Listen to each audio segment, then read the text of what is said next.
Hello and welcome everyone to the School of Engineering's, I believe they're calling these sessions Coffee with the Dean, although I don't drink coffee, so it's just a simple conversation with everyone. I will be part of it today. My name is Justin Kile. I am the Dean of the School of Engineering.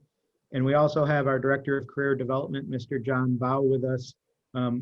We're going to give you a quick overview of ways we support students, talk to you through our career development process, and then just kind of open it up to any questions you guys have and how we can support you.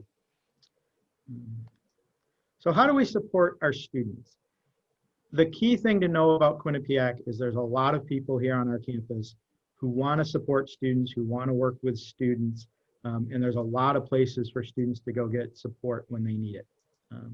So from an academic point of view, the courses that students are taking, the first person I always suggest they go to is the instructor. If you're having difficulties in a class, go to the instructor. All the instructors have office hours. Their emails and phone numbers are available to students to reach out to them. I know sometimes with the pandemic going on, we may not think about going to a faculty member's office, but we all are very proficient with Zoom at this point. So we can have office hours with our students through Zoom, which is actually great because they can share their screens. I know in the spring when I was teaching, students would Zoom in with me, they'd share their screen, we could talk through the problems, and it worked really well. In addition, all of our students in the School of Engineering are assigned an advisor. This is a faculty member within our school who is in the program of study for that particular student. Now, if you're freshmen in your undeclared engineering, either myself or our Associate Dean, Corey Cassatt, advises all of those students. So every student in the School of Engineering has an advisor who's part of our school that can help them with lots of different things. We meet with all of our students at least once a semester, although we're open to meet with them as much as the student wants to. As an advisor, we really focus on a few things. First, how is the college experience going? Where is the student struggling? Where can we help support them? Next, we really talk a lot about what are their career goals? What is it they're trying to accomplish? You know, why are we getting this degree to begin with? And how do we make sure you stay on track with that? Not only to satisfy the requirements we have, but also to make sure the student's getting the most out of that experience as possible. And then finally, it is that academic piece. What courses do you need to take to get to graduation? Within the School of Engineering, we also have a peer mentor program. So all of our freshmen were asked if they'd like a mentor. Some of them said yes, some of them said no. If you've changed your mind and you now want one, we can get you connected with a peer mentor. These peer mentors are upperclassmen, usually juniors and seniors, who have just volunteered to be a resource for our freshman students. And I know they've talked about everything about, you know, calculus is hard, how do I study for it, through I haven't gotten a haircut in 6 months, where should I go to get a haircut? You know, what's a good place in Hamden to do that? So lots of different things that they'll talk about.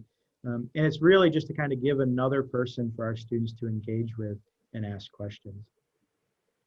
Of course, in the school, you can always come talk to the deans.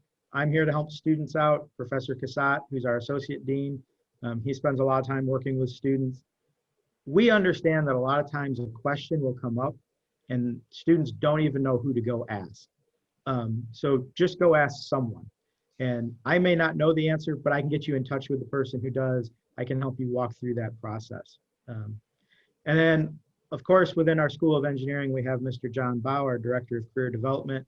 And we'll save that for a little bit later in the presentation, and he'll give you more details. That was just within our school. Our university has a lot of support for students.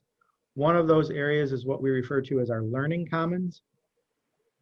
The Learning Commons is a centrally located resource that really does all support for students. They run our tutors. So any freshman or sophomore class, we have tutors for them. You can go over to the Learning Commons and sign up, and you can do that virtually as well. To get a tutor to work with you one-on-one, or maybe you prefer to go in a group, that works as well. Many of our courses will have peer fellows. These are students who have taken the class, done very well. They participate in the class, meaning they're in the classroom with all the students, and they'll run study tables and stuff. So once again, it's a resource of someone who can just help answer questions. Um, Additionally, our Learning Commons have academic coaches. And for the School of Engineering, Quentin Swan works with all of our freshmen, um, does lots of different things. Once again, another resource who can just answer a lot of those questions. But one of the things he spends a lot of time on is what we call developmental advising. And you'll see across the bottom of the screen there, there's really 5 components to that. Evidence-based learning strategies. How do I learn better and more efficiently? So he'll help students figure that out. How to do time management, how to organize, how to set goals, as well as just kind of addressing those transitional concerns. High school and college are very different for most of our students. You know, probably the first time they're living on their own. It might be the first time they're sharing a dorm room, or a room for that matter. You know, so there's a lot of changes. You may have been an outstanding high school student and never had to study. That's probably going to change in college, and you're going to have to study. So how do I do that sometimes becomes a question, and Quentin's very good at helping students with that. And he can do it one-on-one. We actually have a formal class. Quentin teaches something called QU 105. We actually have an engineering specific section of that course if you'd like to take it, to really get students engaged in how do I learn and how can I do that more efficiently. So lots of support over at, you know, the Learning Commons. Next, just some other support on campus. If you're living in the dorms, your student has a resident assistant. They're upperclassmen who live on the same floor.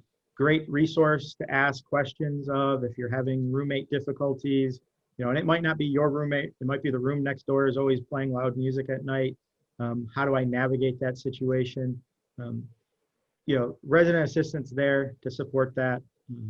And we also have a very robust counseling services system at Quinnipiac. And they do lots of different things from just, you know, students are having a bad day and they need someone to talk to up through formal diagnosis and those types of things. So they're a great resource. It's nice because a student can go online to their portal, fill out a bunch of information about what it is they're looking to talk about. And then we can schedule an appointment. They walk into a private office, sit down. You know, there's no like standing in line or anything like that. It's done very well. So students can kind of slip in and have their conversations and get the support they need. So lots of support at Quinnipiac for students. I'm now going to turn it over to John Bau, and he'll talk about how we support students with career development in our school. Good morning, everybody. Thanks, Dean Kile. So yeah, I'm John Bau, the Director of Career Development, and I see a few names on the attendee list, folks who may have met in open houses or some students that with whom I've been acquainted. But very happy to have you here today. You know, like most colleges and universities, we do help students develop career collateral, the items that they're going to need to bring along as they go into their internship and job search. Some of the typical things like developing a resume, a LinkedIn profile, how do you write a cover letter, getting ready for interviews, telling your story, you know, an elevator pitch like at a career fair. And we offer these through some of the very traditional tools, which include one-to-one advising, strategy sessions, or career workshops. Certainly career fairs, our fall virtual career fairs are this week coming up. But there are some more intentional ways that this happens at Quinnipiac that students at some other places might not always get. The idea of looking at different career pathways is introduced in the first semester for many students through the E&R 110 class, where even if a student is declared, say, as mechanical engineering, they're exposed to other disciplines such as civil, industrial, computer science, or software engineering. They learn a few tools. If a student's engineering undecided, this is where they're going to get exposed to potential pathways and ways of problem solving that can differ from discipline to discipline. And then generally during the junior year, I'll get to meet a lot of students through the E&R 395 class. This is our professional development seminar. All students are required to take this for graduation. And that's where some of the things that might be available a la carte through workshops or career appointments is really more formalized. So far this fall for the E&R 395 students, we've gone through the elevator pitch, prepping for the career fair, Right now, they're working both on their sample cover letters as well as informational interviewing, how to reach out to alumni or people at firms and have those conversations. I'm super excited that earlier this semester, I was able for the first time en masse introduce my professional email and voicemail assignment, where students had to write a formal email with a salutation, and then the horror, leave me a voicemail message with their number so I could call back and hear their voice on their outgoing voicemail that they've set up. This was a source of frustration that I've heard for years from employers and hiring managers. And we want to make sure that, you know, our faculty are helping them with the direct engineering skills, but we're also fostering those lifelong professional skills that are not just going to make them good engineers, but really help them build strong careers as good professionals. Dean Kile, if you can go on to the next slide. So the overall focus is that word, it's professionalism. Our goal is not just to make sure they can get an internship or get that first job, but allow them to have lifelong careers that they love, that they're making good decisions based on their skills, their interests, geography, whatever the case might be. But that third bullet point is really important, that self-advocacy, that agency, to understand that, you know, when you're young and you're getting ready to go to college, you listen to the advisors and your teachers, and it's a relatively straightforward path. You just sort of do what the tall people tell you and you move forward. Once you're in college and, you know, maybe your folks aren't right there by your side every moment, or maybe your teacher's not always looking over your shoulder, the students have to take on a lot more responsibility. Some of this was reflected in what Dean Kile was saying previously about study skills and really learning how to be a college student. And some of it is also in being able to speak up for themselves and to learn how to promote themselves for the opportunity that they want, whether it be an internship or research or a job. A lot of engineering and computer science students tend to be relatively modest, and they struggle with things like writing a cover letter, which in some way is just a big brag letter. And we want to help them understand that no, it's not being boastful or bragging. It's really just calling attention to the amazing technical professional that you already are. I am honestly the only member of the faculty and staff who is not an engineer. I've been working alongside scientists and engineers for almost all of my career. And part of my goal is to really help these amazing young people who can do these fantastic things, is to help them talk about it, to help them explain how wonderful they really are. And that's something that may not come naturally for everybody. That idea that the communication skills are being built, not just to be able to make a presentation in a classroom or in a boardroom, but also to talk to a stranger one-on-one and really articulate their strengths in an interview or a career fair setting. And then finally, there's this idea of potentially paying it forward. That, for example, in the ENR 395 class, where we have this informational interviewing assignment going on right now, our students are diving into LinkedIn or Bobcat Connect, which is our Quinnipiac only alumni networking platform, and talking to upperclassmen who maybe graduated a year or two ago, or even maybe reaching out to an alum who got an engineering degree somewhere else, but came back to Quinnipiac for a business or management degree and is in a leadership role now, to learn more about what these opportunities look like from Bobcat to Bobcat. And in engaging with these folks who have traveled the path before them, we're really preparing them to be alumni who will be able to reach back to current students in the future. Next slide, Dean Kile. So clearly, the School of Engineering is a professional school, and outcomes are important. We've been very fortunate that if you look at the most recent full data we have, which was for the class of 2019, 99% of our students are fully engaged 6 months after graduation, which is the reporting window. The majority of our students will go on to full-time work. Each year, about 4 or 5% of our students will elect to go on to graduate school. But our students go on to places you've heard of and maybe some places you haven't. I love to talk about, if you look in the upper right-hand corner, Assa Abloy, kind of a funny sounding name, but Assa Abloy is the parent company for Sargent Door Locks. If you've ever stepped foot on the Quinnipiac campus and touched a doorknob or a door handle, that's a product made by Assa Abloy. And a lot of the locks and the door closing mechanisms are made right in New Haven, about 15 minutes away from campus. So our students end up at places you've heard of, places you haven't heard of, and everything in between. You know, I look at this list and I know that even in the last graduating class or last year's juniors, we had students interning or working at a number of these places on the screen already. Go on ahead, Nicole. So in thinking about ways that you, the families of School of Engineering students can help out, one very easy way is to become an employer partner. I recognize at least one name of those who are attending today who has reached out to me last summer and let me know about internship opportunities. So you don't have to be the employer directly.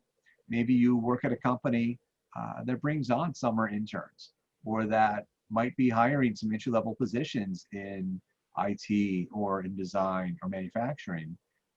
Reach out.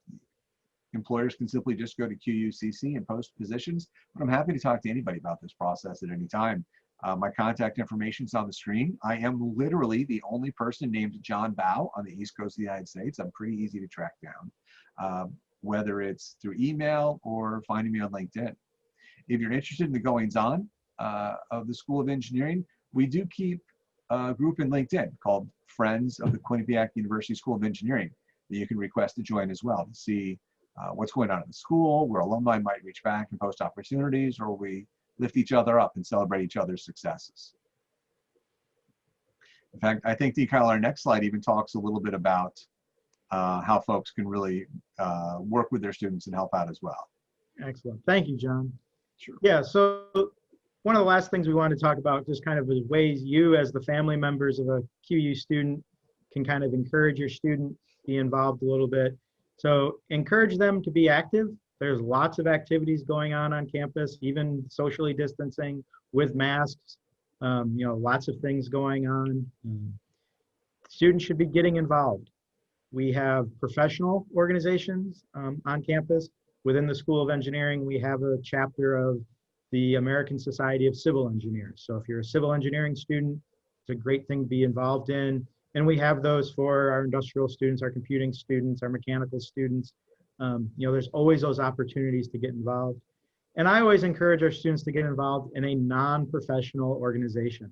Go get some leadership capabilities, start working with people from outside of engineering. I always say you never know what's going to come up at a job interview, and the more well-rounded you are, the more experiences you've had, the better you can have those conversations. So get involved with something. And it can be video games to hiking the giant. I believe we have a group that does yoga on top of the mountain once a month. So if that's what you'd like to do, go do those things. But get involved.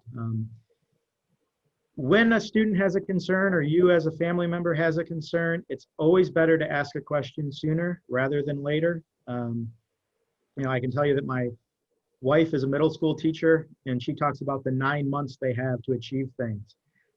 In college, we really got 3 months. A semester lasts 3 months, and that's how much time we have. So you can't fall behind and just hope to dig yourself out of it later. We really need to stay on top of things. So if you have a question, ask it. And then we always encourage our students to think about their goals. College is a wonderful time. I enjoyed my undergraduate experience so much, I decided never to leave college. You know, that's why I'm here. It's a wonderful time, but everyone's here to achieve something, and kind of you should always be keeping in mind what it is you're trying to achieve, and what steps have you taken each day to get a little closer to that goal. Important thing. So we encourage you to talk to your students, understand what's going on. I've got 2 kids of my own. Fortunately, they're 10 and 12, so you know I still have a little bit of power over them. You know, but it's really just be involved, talk to them, let them know what's going on. And see what they're doing as well. So one of the difficulties of having a college-age student, and I know because I have a son who's a freshman at another school right now, is asking those open-ended questions that are going to get something more than a yes or a no. Things like, you know, hey, can you tell me about a project you've had in your engineering classes this semester? What have you liked best about what you've done so far? What have you found to be challenging? Things like that that can really draw the experience out of your students to get them talking about it and also reflecting on it a little bit. And, you know, as Dean Kile said, ask them about their goals. For some students, it's just, I need to get out and get a job. Others may have something very, very specific. Sometimes we'll have a student who comes in and says, oh my gosh, I love airplanes. I want to work around airplanes. Or I just met a first-year student earlier this week who's very interested in the automotive industry. And he had a specific company in mind where he wanted to work after graduation. And so we've got a long-term plan now. And you know, this company's not going to hire him summer after his freshman year to design new automobiles. But as we keep that company in mind as a North Star, we can talk about activities and things he can do, and maybe opportunities in research or working at smaller companies that can help him build to that larger goal. You know, for some students, the goal might be a specific type of job. It might be a lifestyle. You know, I want to work outside. I want to be a civil engineer who works outside somewhere where I can go skiing 3 or 4 months out of the year. That's a reasonable goal. We can help them work toward that.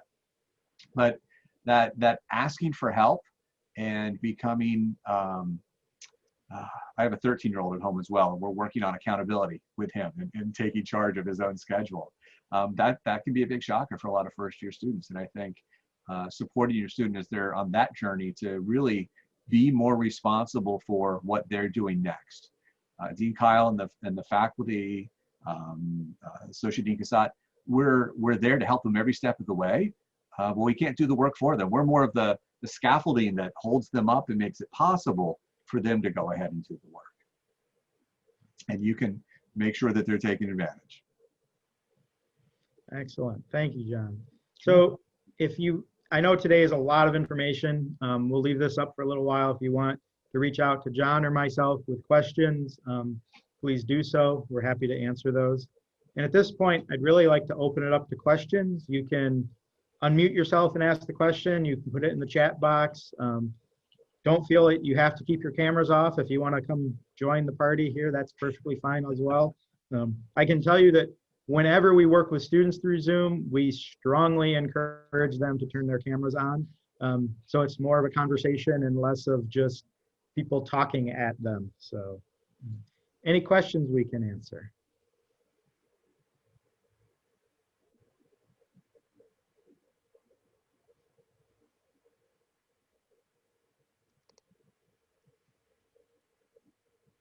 Well, John, I'll ask you a question. I know you talked a little bit about the career fair, but when should a student start engaging with that whole process and go to career fairs and start thinking about that?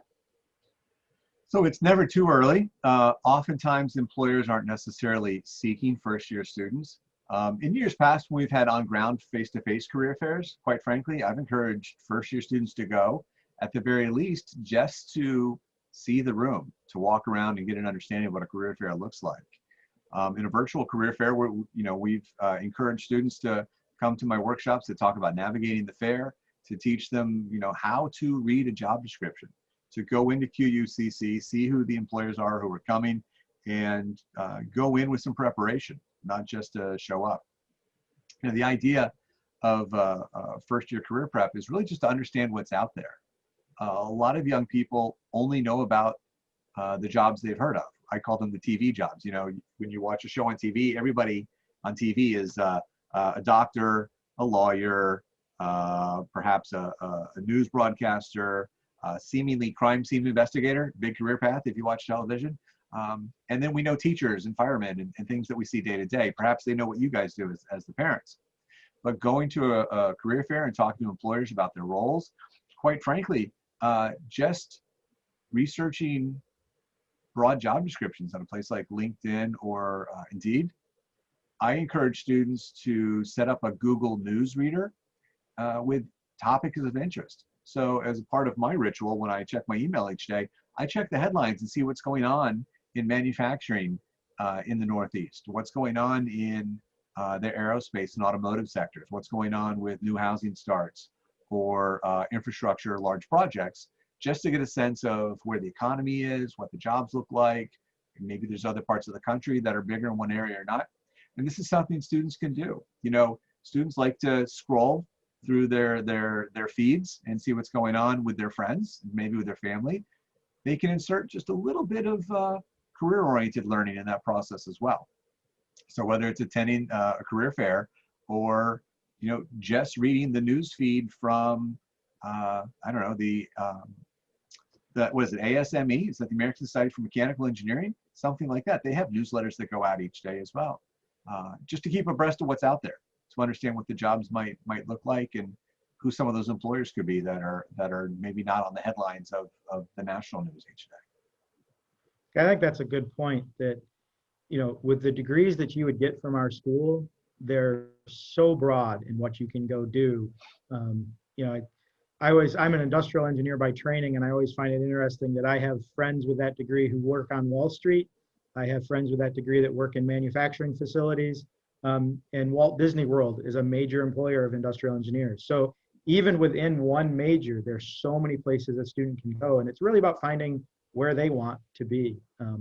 And talking about, students making decisions, I noticed there's a question in the chat about undecided engineering students and when do they have to make their decision. And before I get into the details of that, I'll just say that, we work with students if they want to change majors. So you may have a sophomore who's a mechanical engineer who says, maybe I want to switch that up. I think it's important to recognize that we shouldn't let the decisions of a freshman as they come through the door kind of dictate the rest of their careers. So changing majors now is a lot easier than graduating and trying to figure out how to change later on. But it's a good example of that. Start the conversation as soon as possible. And I'll explain that a little bit as I talk about specifically for undeclared students. So undeclared students really should have a good idea of their major by the end of their freshman year.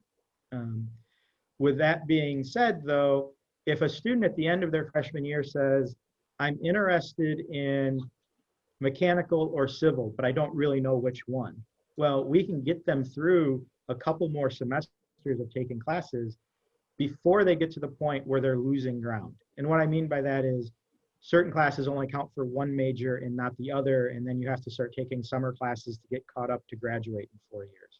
So ultimately, if you're considering all of our majors by the end of your freshman year, you kind of need to have that narrowed down a little bit for us to keep making progress. Now, I can tell you that technically a student doesn't have to make up their mind ever, but they're going to be in college forever. So we always try to balance this, letting the student find the right path with parents only want to pay tuition bills so many times. So how do we balance that? So ultimately, if at the end of their freshman year, they have a really good idea, we're in good shape. And that's a conversation that I advise all undeclared students. I have with those students constantly. And I'll start meeting with my freshmen late next week, if not the week after. And that's usually my second question for them. My first one is just to connect with them, see how college life is going, making sure the transition's good. But that next one is, where are we in that career path decision? So typically the end of the freshman year is when they should be deciding. And then another question that came in is dual degrees between industrial and mechanical engineering. And the answer to that question is, it's always tough to get a dual degree. There's a lot of classes that have to be taken.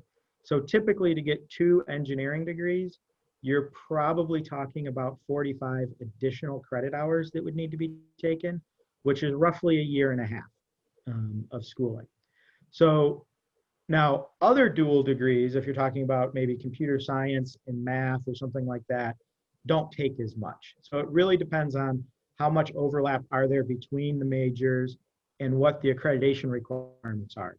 The reason it's tough to do 2 engineering degrees is the accreditation requirements just make it so we have to take so many classes to get there. But if this is a good thing for a student to be talking about. And what we would do as the faculty advisors, what I would do, I know what Mr. Bau would do, would be to ask the student, why do you want that dual degree? What are you trying to accomplish? Because maybe a dual degree isn't your best option. Maybe it's better to do a bachelor's and a master's degree. And maybe that would better position you for what you want to do. So I always say we can do anything and everything. It's really a matter of making sure we're doing the right thing. And engineers are really good at, this is my goal, how do I get there?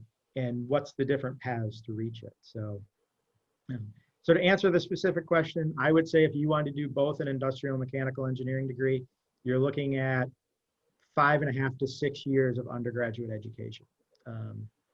But like I said, we definitely have a conversation and see if that's right.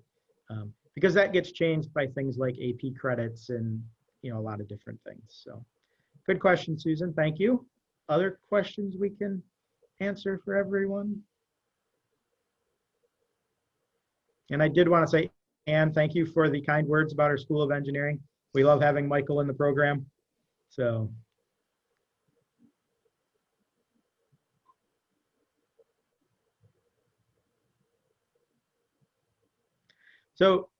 I can share with you, probably everybody's thinking about it. Unfortunately, you're not here on campus with us this week because of the pandemic and COVID restrictions and all of that. As a school, we're doing very well. It's tough. Students come to college because they get this freedom and they get to roam around and do all these wonderful things. And unfortunately, the reality of our planet right now is that's just not possible. But with that being said, there's still a lot of activities for the students. They're doing things every weekend. The weather's nice, so we're outside a lot.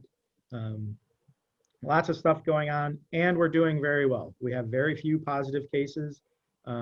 Pretty much all the positive cases are off-campus students. So the bubble is very well protected. We quarantine students. We isolate students very quickly when a presumption of a positive case shows up. So I get a list every day of all the students in the School of Engineering who are presumed to be positive or positive. We have no positive cases in our school. And that list changes daily, because if you walk into the health science center with the cough, we test you right away just to make sure. So we're doing a very good job of protecting the bubble. And I would say still allowing students to engage and move around. So I know it's tough that you can't be here and see your kids, but we want to make sure we keep them here as long as possible and give them the best experience. From my limited experience, Dean Kyle, in the ENR 395 class, we've got 3 sections going on this semester. And I've got a mix. I've got some students who are on campus and some students who are doing distance learning from home. And that QFlex model, where we have cohorts for each in-person class. So we have just, a certain number of students in the room, and then others will be joining us via Zoom. And then they swap, from class session to class session. Does not seem to be limiting the interaction with students. They still seem to be in touch. I get good questions via email or Zoom meetings with my students in the classes and some one-on-one advising sessions.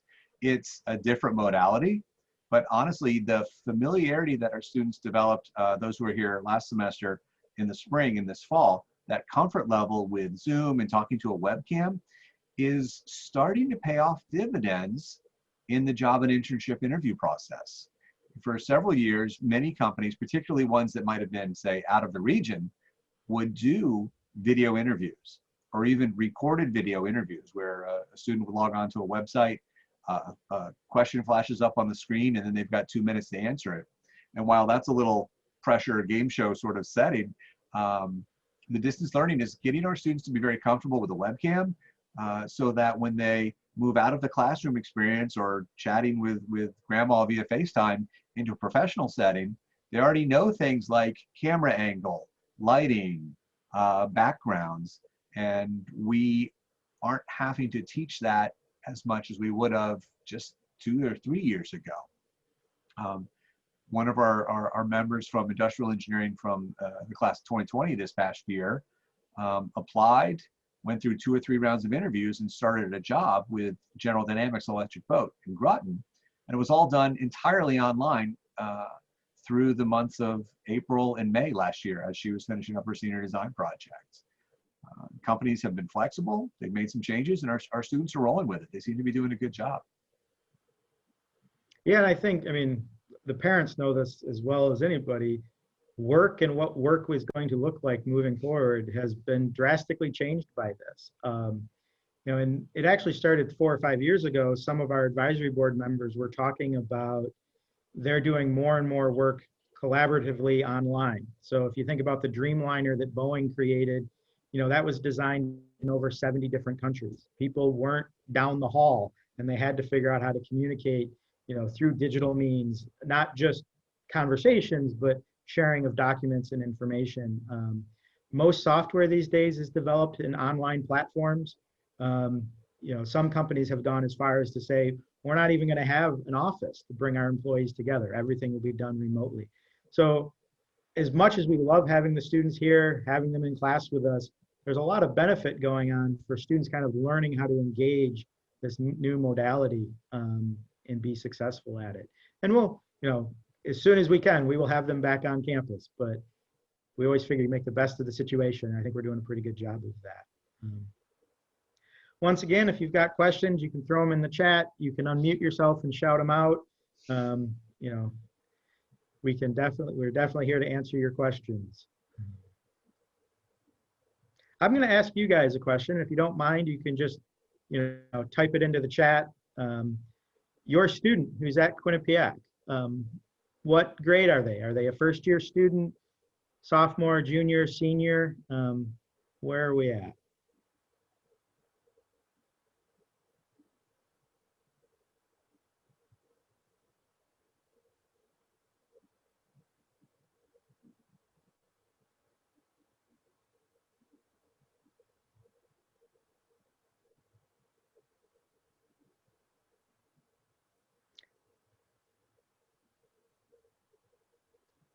Excellent.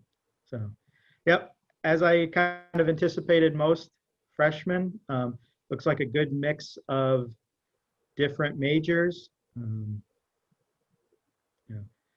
We must have a pretty good economics professor out there right now who's inspiring a lot of students to do that. So, very cool.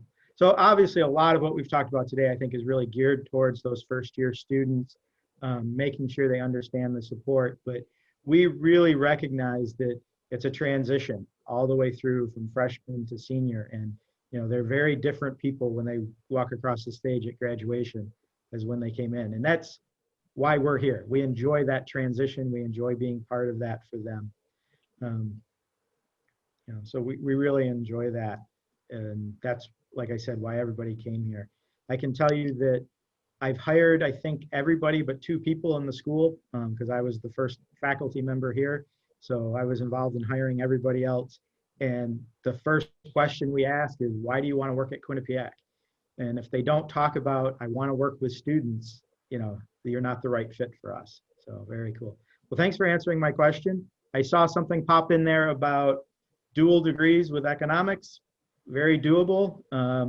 One of the things, especially our industrial engineering students will do, is they'll combine industrial engineering, which is really the engineering of business practices, with something like a finance or economics degree, and kind of work in that financial area as well. So lots of different places.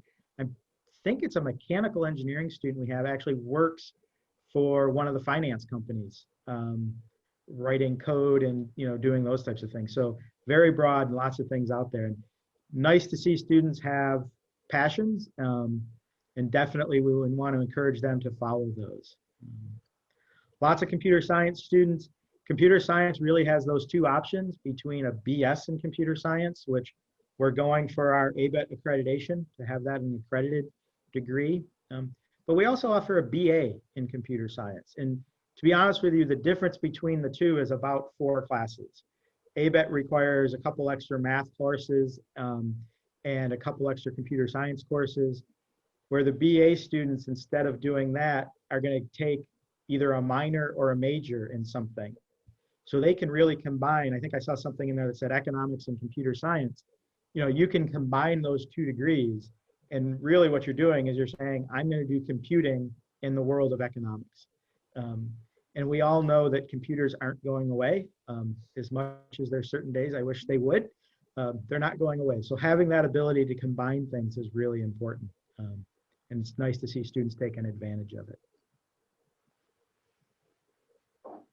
And I'm working with a senior right now who's dual degree in biology and computer science, and spent most of his time on campus working in biology labs, had done some biology research, and was all about going to get a PhD in biology. but then did a computer science internship this past summer at a place working with biological data. And it just changed his world. He was like, oh my gosh, know this. You know, the biology is nice, but for him, it's probably going to be context, where his skills were actually very much in computer science. And so whether he goes straight to graduate school or straight to the workforce, he's absolutely convinced it's going to be in sort of a crossover field like bioinformatics, where he's going to be programming, he's going to be working with data, but the context is going to be something in and around human health and biology. And it's a really interesting way to combine it. When I see economics and computer science, that makes me think of maybe somebody who's got one eye towards law school and something like intellectual property or being a patent attorney, to not only understand the law, but to understand the crazy technical things that somebody who's working with intellectual property is going to have to know. Yeah, I mentioned before, I'm not an engineer. I can usually hang into a conversation with some of our faculty maybe for about the first 3 or 4 sentences, and then after that I'm out. You know, it doesn't work. And to think about whether someone was going into business or law, to really have a deeper understanding of some of these technical processes and technical terms is only going to help them down the road. Also, you don't get a hard hat if you're straight in an economics major, but if you stick around with the School of Engineering, you can earn your hard hat as well. Yeah. Yeah, John's talking about our annual hard hat ceremony where, you know, we recognize you don't just kind of wander through a School of Engineering and get your degree. There's a lot of hard work that goes into it. So once a year, we like to get together, give our second-year students their hard hats, our third-year students get their discipline stickers, and our graduating seniors get the year sticker. And this is something they can take with them. There's achievement stickers that can go on them for GPA, internships, competitions, volunteerism. So you really see some students with lots of stickers on their hard hat. And it's great to be able to kind of take that moment and say, we recognize what you're doing. We're happy you're here. We're proud of you, and move on. So I mentioned internships in that. Notice we have a few parents here of sophomores. So all of our engineering students are required to do a professional experience. Usually that's an internship, although it could be a research project. And that stems from that idea of what are the students' goals. You know, as John mentioned, some of our students go to graduate school. So if that's what you want to do, then maybe doing a research project would be a better fit for you to prepare you for that. So really trying to get to know what they are. Many companies won't hire sophomores, but some will.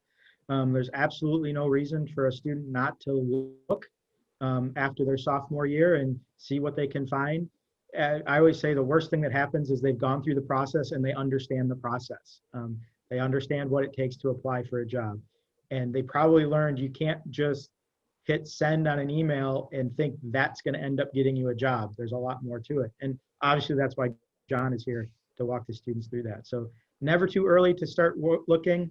And we do have some students. Our faculty have done a good job of structuring the curriculum in a way that after their sophomore year, our students can bring value to a company. So it's always a good idea to start looking and try. Never hurts to have 2 internships under your belt. Obviously, if you're a parent of a junior and they haven't done one yet, this coming summer, they really need to find some experience. And I know I say this a lot. Right now, they're in 395 working with John, so they should be looking and beginning that process. It's a lot easier for us to help students now than to get an email on May 20th and say, I don't have an internship for the summer. It's a little late at that point. You know, we'll definitely try to help, but our hands get tied. So definitely ask earlier rather than later. So somebody mentioned about, there's a question that just came in about the COVID climate and economics. Has it made it a little bit harder for internships? And I would say, well, of course, it is indeed harder, but it is not impossible. And if anything, our students are in much better shape than students in other disciplines. You know, when computer science and software engineering students say, you know, who should I talk to at the career fair? And frankly, the answer is everybody. Every employer on the planet has some sort of data or computer science need. In some of the other disciplines, it may not be quite as broad, but especially in the Northeast part of the United States, we are home to a great number of essential industries. We did have students last summer whose internships were canceled because of COVID-19 or postponed for a year. We had a number who completed their internships virtually. But at the same time, we had students physically going into employers, particularly the government-oriented agencies. I can think of one young man we had in the Springfield, Massachusetts area, working for a firm called L3 Harris that designs and builds the periscope systems that end up on submarines. He was in work every single day. He might have been in a design-oriented role in the office. He might have had an opportunity to visit the production floor and work in some areas there, but he was there. The key to this is, quite frankly, engaging early and exploring. Dean Kile mentioned that hit send on an application, hoping it works. I maintain that Amazon Prime is the worst thing that ever happened to the internship search. It trained us all to think that we can click a button and get that satisfaction in 3 business days or less. And it doesn't work like that. It's a longitudinal process, and that even when you're making applications online, decisions are made by humans. And we work with students to teach them how not just to apply, but to write a good cover letter that explains their value to the person on the other end of the process. And whenever possible, don't let the relationship only be through a database on a job search, but rather reaching out to alumni, to talent acquisition professionals or college relations folks at these companies to do everything they can to help ensure that an actual person reviews their credentials. Dean Kile mentioned a moment ago that our students are often internship ready after sophomore year, and it's true. In industrial engineering, in civil engineering, and mechanical engineering, most students have been exposed to CAD packages at that point, which is a skill that engineering students need, whether it's AutoCAD or SolidWorks or some other version. There is a course that most of our computer science and software engineering students will take during the sophomore year, which is a project management course where they'll work on a team. They'll be project managed by a senior who is actually taking a senior level project management course where they're managing the underclassmen. But in that class, these students work collaboratively to debug an existing set of code for a video game to make their own improvements. And they also learn things like agile methodology and the Scrum methodology, so that, you know, there they are at the age of 19 with resumes that are holding agile and Scrum methodology statements and projects that students may not be getting at other universities, and some working professionals may not have been exposed to those yet. So for the student who is forward-leaning and thinking and engaged with me and engaged with the faculty, a sophomore internship can absolutely be a possibility.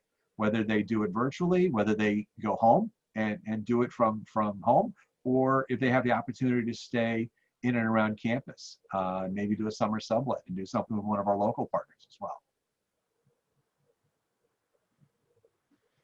Thanks, John. Definitely a good question. Yeah, it's definitely a good question, a very timely question. And I can tell you that back in 2012, I came to Quinnipiac to launch engineering. And one of the first things we really talked about is what it's going to take for our students to be successful getting into the career fields and then staying there. And we recognize that internships are a huge part of that. You've got to be able to differentiate yourself on a resume, and that's the easiest way to do it, is to have a good, solid internship. So we take it very seriously. You know, as a school with about 400 students in it, we have a full-time director of career development just for that reason, to make sure that, you know, we get students through that door. The one biggest hiccup we have, and this is one of the messages I always want to make sure families understand, is, you know, John can talk to companies and find openings. You know, we can work with companies to find openings. We can train the student how to apply for that opening. We can't take the student and walk them into the company and say, here's your job. The student has to be an active member of that process. And, you know, so as much as you guys can help encourage your students to do it, and I know, you know, many of you seeing the names on the screen here, I know a lot of your students, many of them, we don't have to reach out to them. They're coming to us. They're in John's office more than I am. You know, some of the other ones, if I don't know your student, maybe that's a student we need to motivate a little bit to try to get them through the door. So, you know, it's a team effort. We put a lot of effort into it, and hopefully you guys can help us get the students engaged and actively part of that. So, you know, there's another type of summer opportunity that we've had a few students be successful with, and something I've worked with students in the past before coming to Quinnipiac. And that's that the National Science Foundation funds research experiences for undergraduates on college campuses across the country each year. These are fellowships that, maybe the big research universities will get these funds for our students. And we have students such as, I think of a young man who just graduated from computer science program a few summers ago, did a National Science Foundation funded fellowship at the University of Alabama, where he was working collaboratively between their Department of Speech Pathology and their School of Engineering to work on software for something called the Speech Bus, where the school would send a bus around their state and do some hearing testing. And he helped work on both some code and some mechanical problems to help make sure that that bus did a better job. And this was fully funded. He had a summer in Alabama. He had his housing was provided. He had a meal plan provided, and there was a stipend and travel assistance.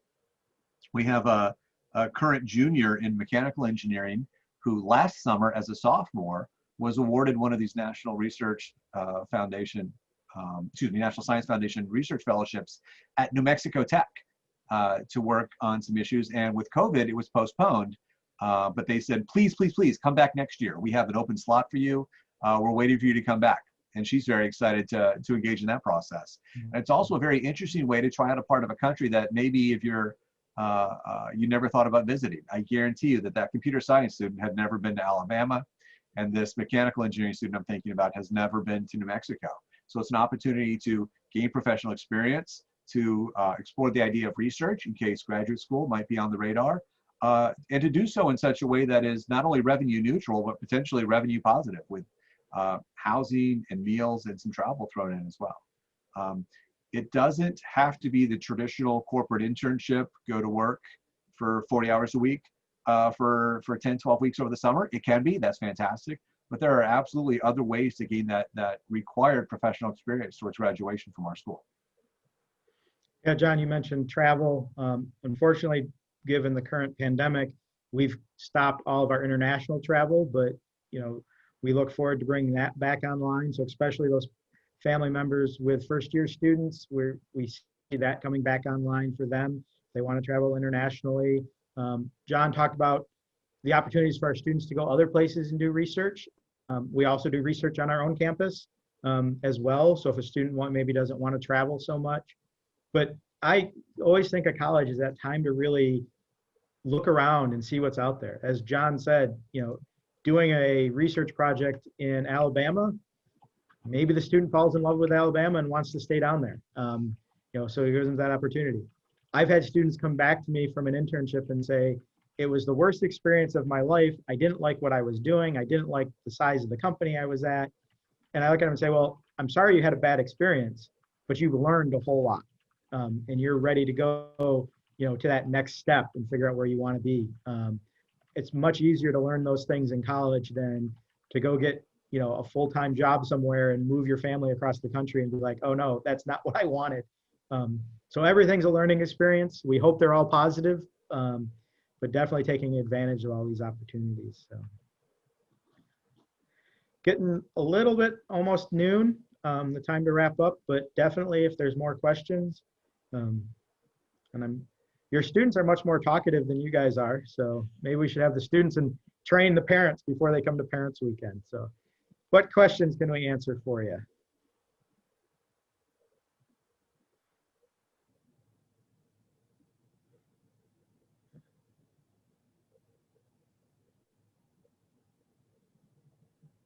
I have a question. Go ahead. My son's been working with a study group for economics, which is one reason why he's enjoying it so much and looking at doing it as a dual. Are there any tutor options paid tutor options for if he's taking the class now? Does he have to wait till he finishes the class before he'd be eligible for anything paid or more formal? So yeah, your son would become eligible to be either a tutor for a class or a peer fellow, and we can talk a little bit about the difference between those two after they complete the class. So the way our Learning Commons identifies potential tutors or peer fellows, and the difference is a peer fellow is actually assigned a specific course, and they sit in on that course and they'll hold study tables for that particular course. where a tutor just says, I'm available to tutor at these times, and I can tutor in all of these different courses. You know, and there might be someone says, hey, I can tutor in Calc 1 to Calc 2, Calc 3, and be available for students. They're both paid positions. Anybody interested in doing it can apply with the peer or the Learning Commons and say, I'd like to be either a peer fellow or a tutor. But then they have to get approval by the faculty member to say, yes, this student took my class, they were a good student, they would be a good peer fellow or tutor. Or sometimes they'll ask me as the faculty member, can you name some tutors? And then we'll name students and we'll reach out to them that way. But if your son's interested in being a tutor, definitely get in touch with the Learning Commons and let them know that that's what you want to do. But we do make sure the student has passed the class with a high enough grade before we're willing to hire them and pay them as an official tutor for the course. So hopefully that answered your question, Andrew. And I see a question about offering graduate engineering degrees. So at this time, the only graduate engineering degree we have is our Masters of Cybersecurity, which is a great one for all of our students, but obviously our computer science and software engineering students trend into that one more. We are in conversations about starting other graduate engineering programs. Hopefully in the next couple of weeks, we'll have a conversation about which ones might actually be worth investigating. We're thinking about something in the lines of like engineering management, if students want to do that. And then there's a couple other ones we're thinking about right now. But we got to make sure they're the right fit. And that's really the, you know, and it's not just the right fit for one student. We've got to make sure we have enough students to support the program. So we are talking about it. I wouldn't say there's anything that we're definite on, but maybe in a month or two, we'll have a better answer for that. And one of the things I always encourage students to do is if they're interested in graduate school, to talk to us. You know, we might be the right place for them. And if we're not the right place for them, we'll help them find the right place. So thanks for the question, Ann. You know, it's not uncommon for many of our students to do a +1, which is 4 years, and then stay on a 5th year and earn that master's degree. And the two most common areas are in cybersecurity or the MBA from the School of Business. Over the past several years, we've had a number of industrial engineering students, but I think also a few mechanical. I don't remember, Dean Kile, if we had a civil do that as well? I can't say definitely that we haven't, but I can't identify a student who has. So Gotcha. I've only been on board since January 2019, so my institutional memory is a little fuzzy. Doesn't quite go back, but you know, if you work in the Quinnipiac School of Engineering, Dean Kile hired you. And you know, he has really set this up in a way to not only focus on undergraduate education to make sure that our students really have the fundamentals, but with things like the hard hat ceremony and others to really build community and a sense of belongingness. You know, we don't have a 200-year history of training engineers. It's a new program. But I would say that our students are about as close-knit a bunch of folks as you can see anywhere on campus. Our engineering students are definitely in it together, and they're very supportive of one another, and the community of folks in the School of Engineering is outstanding. I don't know why I didn't get here until 2 years ago, Dean Kile. I should have been here 5 years ago. It would have been fantastic. yes. I wish I had that. So, unfortunately, you can't build everything at once, so we had to take our time. So that's right. But yeah, parents, if you have it, you should ask your students about hard hats and ask them about how much time they spend with other engineering students or computer science students. It's probably pretty solid. Mm-hmm. And you know, being engaged really helps. Unfortunately, you know, we'll have a handful of students every year who choose not to come back. And when I have the opportunity to talk to them, it's usually around, you know, I never got engaged. And I think a lot of that is, how do we help them come over and engage with us is important. So.